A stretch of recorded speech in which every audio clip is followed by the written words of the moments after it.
क्या हुआ बच्चा, क्या हुआ है? क्या हुआ? सर हम आ रहे थे सर, भालू ने इसको लेके सीधा उधर गया। शरीर पर घाव, आंखों में मायूसी और चेहरे पर पसरा खौफ। ये तस्वीरें मानो पहाड़ के स्कूली बच्चों की नियति सी बन गई है। चमोली के पोखरी ब्लॉक के हरिशंकर जूनियर हाई स्कूल में बच्चों को पढ़ाई से पहले रोज भालू के आतंक का सामना करना पड़ता है।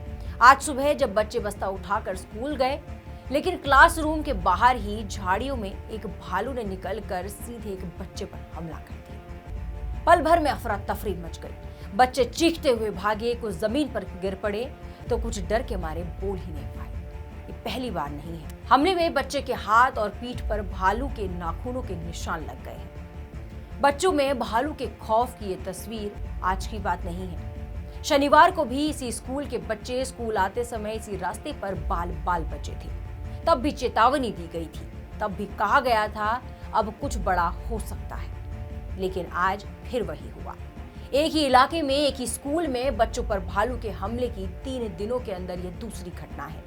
ये कोई घटना नहीं है, ये लापरवाही की श्रृंखला है। ये अब वन्य जीवों का मामला नहीं रहा, ये अब कानून व्यवस्था का सामान्य विषय नहीं है। ये सीधा साधा बच्चों की सुरक्षा का आपातकाल है। सवाल ये नहीं है कि भालू जंगल से बाहर क्यों आए, सवाल ये है कि इतने हमलों के बाद भी स्कूल खुला क्यों है। क्या किसी बच्चे की जान जाने पर ही कार्रवाई होगी? क्या तब अधिकारी जागेंगे, या फिर तब भी कहा जाएगा स्थिति पर नजर रखी जा रही है? सोचिए उस माँ बाप के बारे में जो रोज अपने बच्चे को स्कूल भेजते वक्त दिल थाम कर खड़े रहते हैं। उनके बच्चे पढ़ने नहीं जा रहे हैं, वे जोखिम उठाकर जान हथेली पर रखकर घर से निकल रहे हैं। ऐसे में मुख्यमंत्री धामी ने ये तो कह दिया कि सोलर फेंसिंग, सेंसर आधारित अलर्ट सिस्टम, वन विभाग को अतिरिक्त संसाधन और अधिकारियों को अधिक अधिकार दिए जाएंगे। लेकिन उस फैसले पर किसी विभाग के अधिकारियों ने अभी तक अमल तक नहीं किया, जिसमें कहा गया था बच्चों को एस्कॉर्ट करके स्कूल छोड़ा जाएगा। ये फैसले हो सकता है कि भविष्य में असरदार साबित हो, लेकिन त्वरित समाधान का क्या?